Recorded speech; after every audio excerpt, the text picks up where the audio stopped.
வெந்தயக்கீரை புளிக்குழம்பு. அதை கீரையை சுத்தம் பண்ணும்போது எலசா இருக்கிற தண்டு பகுதியும் சேர்த்து எடுத்துக்கலாம். தண்டு பகுதியில் தான் நிறைய சத்துக்கள் இருக்குது. அதை எடுத்து நல்லா அலசிக்கலாங்க. இது கொங்கு ஸ்டைல் அரைச்சி விட்ட புளிக்குழம்பு மாதிரி பண்ணினேன்.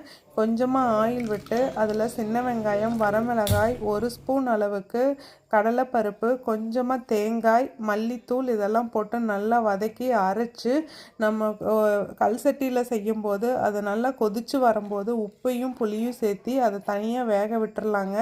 இதுக்கிடையில் ஒரு கடாயில் கொஞ்சமாக எண்ணெய் விட்டு அதில் கடுகு, வரமிளகாய், நிறைய சின்ன வெங்காயம் போட்டால் நல்லாயிருக்கும். அதெல்லாம் போட்டு நல்லா தாளிச்சிட்டு அந்த சுத்தம் பண்ணி வச்சுருக்கிற வெந்தயக்கீரையும் போட்டு நல்லா வதக்கிட்டு கொதிச்சிட்ருக்கிற குழம்புல சேர்த்து ஒரு கொதி விட்டு எடுத்தோம் அப்படிங்கும்போது ஒரு சூப்பரான குழம்பு ரெடி. இந்த குழம்பு எல்லாத்துக்குமே நல்லா சூட் ஆகும். கண்டிப்பாக ட்ரை பண்ணி பாருங்கள். தேங்க்யூ.